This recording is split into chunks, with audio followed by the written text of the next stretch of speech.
good to be here in San Diego, and I'm going to kick this off with another place that we've all been before, and that is launch day. Tracking, instrumented, creatives dialed in, like 10 minutes away we go. You press launch, and you tell them it hits. Whole team sitting around like, that went live, right? David, you sent that out. That campaign's live. What happened? Where is everyone? It's not a failure, but it can mean there are some components to your approach that need some tweaking. You see, most marketers are stuck playing by old rules, where you're either building a brand, no one can measure, or you're chasing clicks, nobody cares. You got brand over here doing one thing, performance team over here doing another, life cycle teams in a completely different room. You got analytics down in the basement crunching numbers.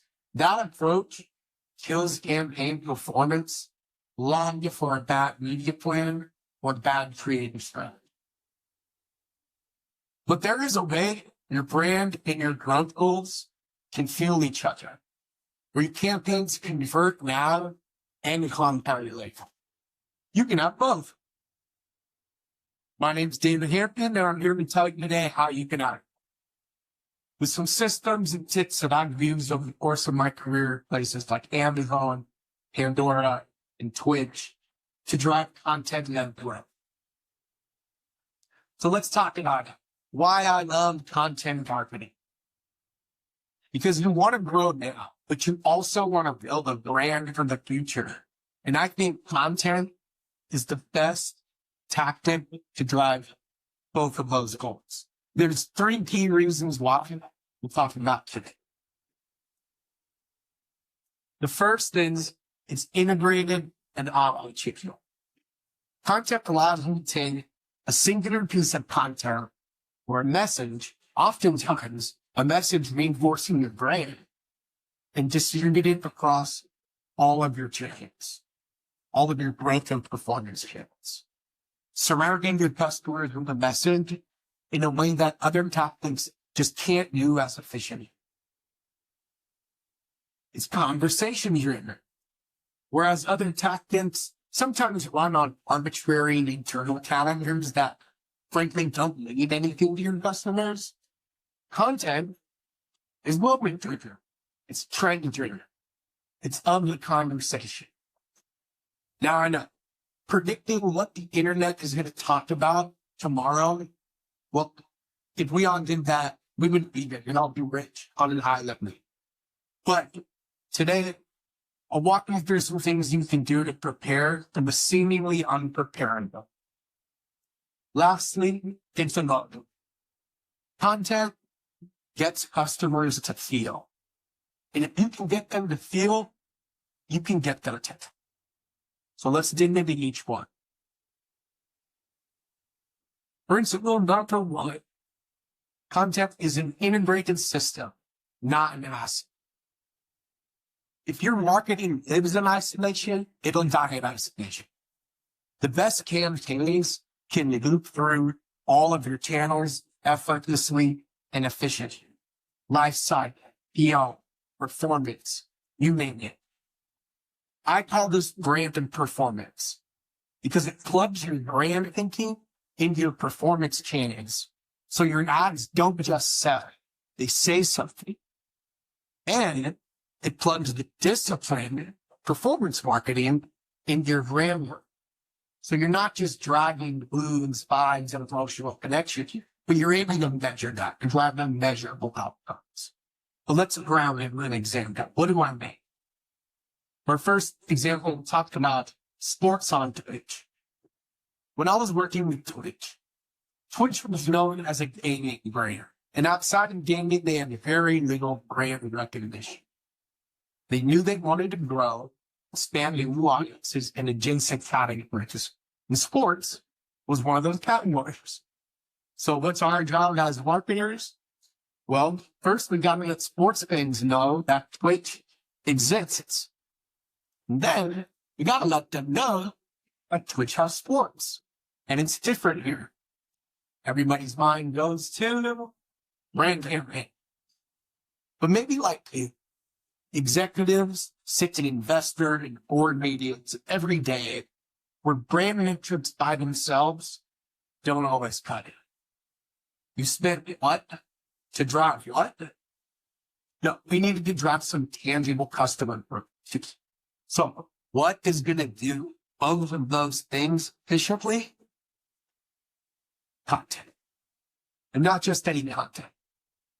Thursday Night Football on Twitch is a content that I use for this example. Now I know what you're thinking. Wow, NFL content drove growth for a company in America. Amazing. But actually at first it didn't. At first, when Twitch tried broadcasting NFL content on Twitch, just on the Twitch branded channel, nobody cared. Because you could get that content anywhere. It wasn't until we layered on content that makes Twitch special and different. Creators, streamers, community. It wasn't until we did that that customers started to care.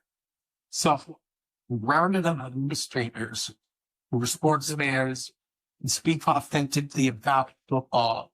And we had them invite their communities to watch the game with them. Chat, participate, predict the next play, talk some trash. In fact, we pioneered a streamer that simulcast. Before that, you just saw it on Monday with the Mannion caps like the SBK entry, Peggy and D-Lab Mannion, seeing on Saturdays, the Pat McAfee Mega Cast. We were the first to do this. Format where creators watch with their communities. We took that content, we threaded it through all of our channels, from brand to growth channels. For phase one, to drive that hype and awareness, some of those brand metrics, PR and earned media was a great channel for us because differentiating content is something that the media likes to talk about. Similarly, organic social, and not just our brand socials, but the Twitch creator community took to social again because content works on their social strategy, fits in effortlessly. And here's some examples of creators just taking it upon themselves to market our brand message for us and invite their communities to join in on this content. Every marketer's dream. We didn't have to ask them, we didn't have to pay for them. Content is just something they wanted to be. We put it on all of our cross Amazon and operating channels, paying search for what people wanted more information in, channels that are relatively broadly targeted and cheap, relatively inexpensive. And to drive that conversion, those growth metrics, phase two, with every more targeted channels, such as paid social, Reddit, Discord, the social channels where good customers are. Paid display, and of course, email that will push. Again, targeted channels really driving its one thing. And the results speak for themselves. We drove a 10x lift monthly active users in the sports category, 12x lift in hours watched in the sports category, and 1 to 2 point increases in key brand metrics, such as Twitch is a place I can get non-gaming content, Twitch is a place I can get sports content. And again, I think the ability to drive holistic outcomes, brand, and growth in one singular strategy is just something content can do better than a lot of other marketing topics. So let's dive into our second principle. Don't plan for the calendar, plan for the conversation. You don't want to be a brand that chases trends. You don't want to be a brand that's hopping on that trend 6 months after it's trying to join the conversation. You do want to be a brand that anticipates trends and prepares for them. So when that trend is peaking, you pop on the wave as it's cresting, not after the trend. But again, how do you guess what the internet is going to care about any given day? Right? Impossible task. There are a couple of things you can do to prepare. First, you can define where you play. What are the categories of trend that make sense for your brand participate? What are the things that really get more customers talking? Dig into your social listening data, your social conversation. Identify 3 to 5 of those for experimentation purposes, and then route that all the way up the chain. Because when a trend pops off, you need everybody to drop what they were doing, pivot, and focus on how you're in the middle of that. This is a really important component that we'll talk about here at the slides, the alignment of your teaching. So you can define where you play, the categories of trend that make sense for you to participate in. Once you've done that, you can start to think about, all right, we know where we're going to talk about. What do we have to talk about? What's the content you can provide to our customers at those moments? And you can start to build your asset shelf. So you have stuff ready at moments notice, because trends that's well known, they happen fast. So you want something you can just pull off the shelf and leverage at moments notice. But let's ground it with an example. With Amazon Music, we asked the social team, what are the things that music fans go crazy for? What are those categories of trend? We define 3. The first is romance. When 2 artists start dating each other, or an artist starts dating somebody famous, or even better, 2 dating artists release music together, that gets this conversation going on social. Nostalgia. Maybe an artist you really loved in your teenage years goes back on tour for the first time in 2 decades, or releases music for the first time in a long time. That starts to get people excited at talking as well. And lastly, beef. Not that time.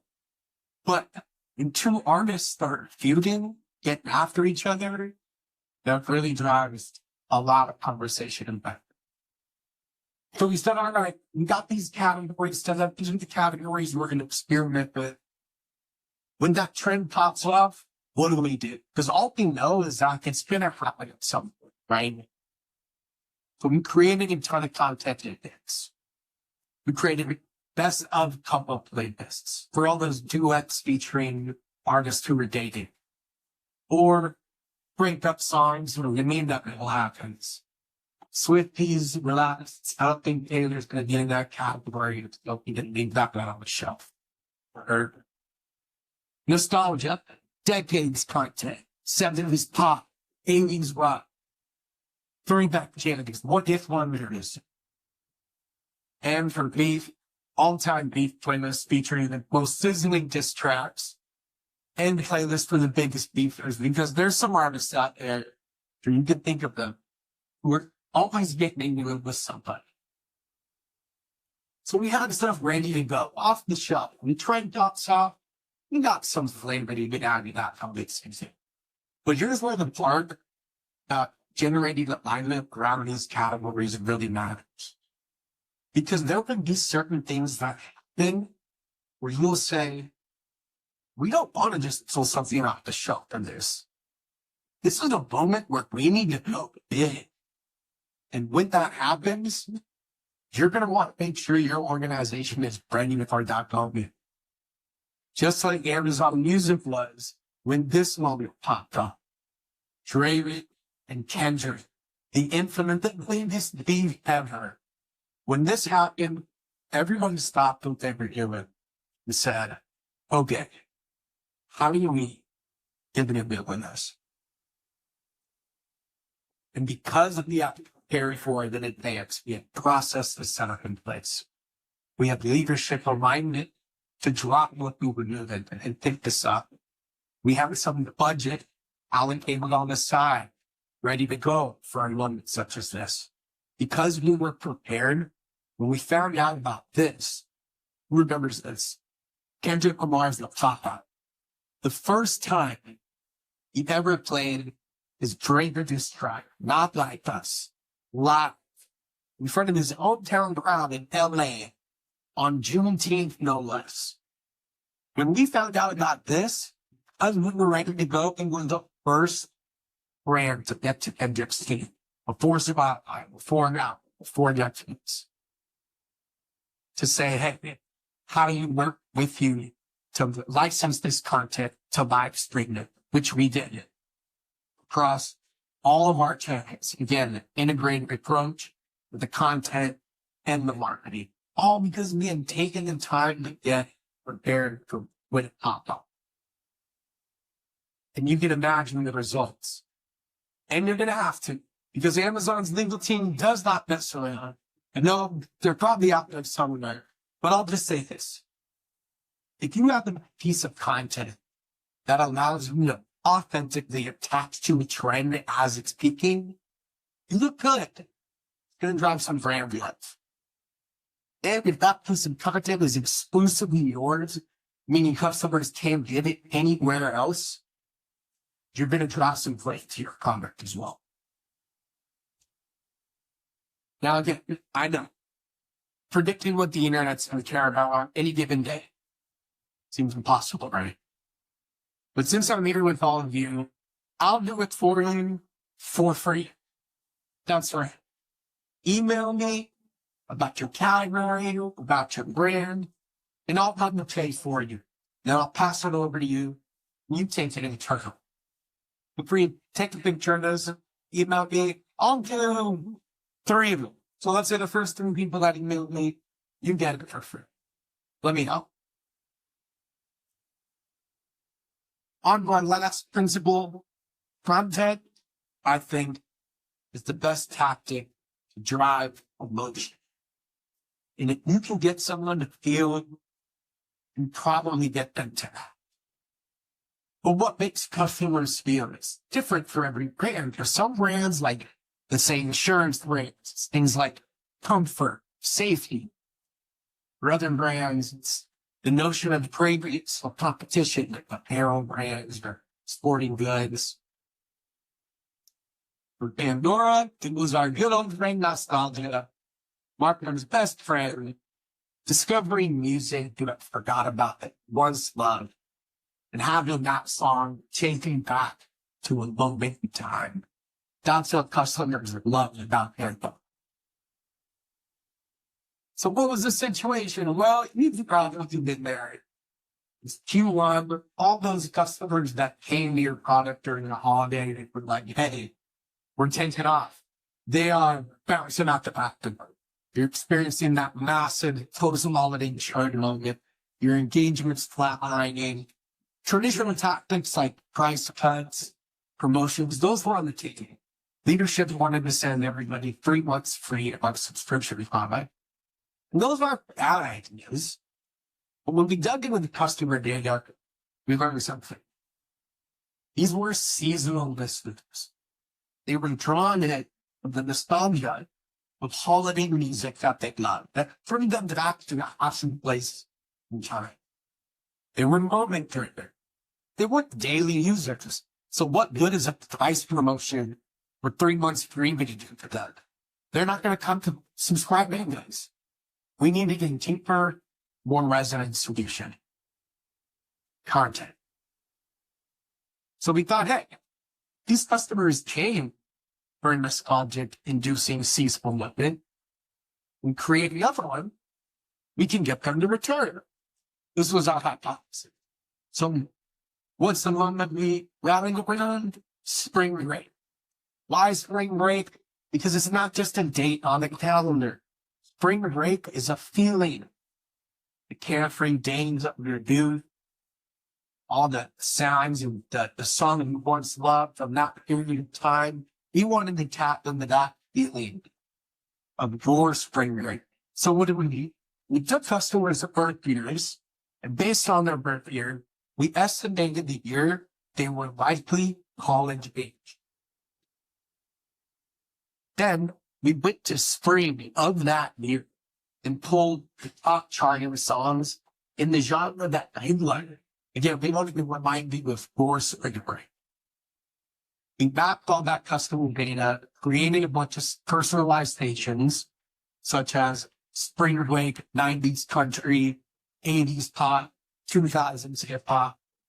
And we layered on some emotive copy, such as, do you remember where you were in 2005 penultimate break? Probably not a lot of you do, but this station is sure to jog at that. We sent that out. It was shaping up to be more than a playlist.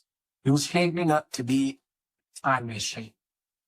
And again, you threaded this through all of our channels. On more brand channels like Organic Social, we were able to really lean in to kind of all the imagery that drives like nostalgia, fashion trends of the time, food trends of the time.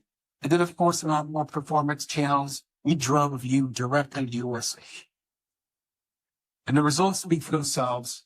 Drove 30 million users in a day, surpassing person's day engagement from this campaign that was spent $0. It was just something we built internally and marketed with organic channels. Did not particularly what pockets, but it was like price promotions.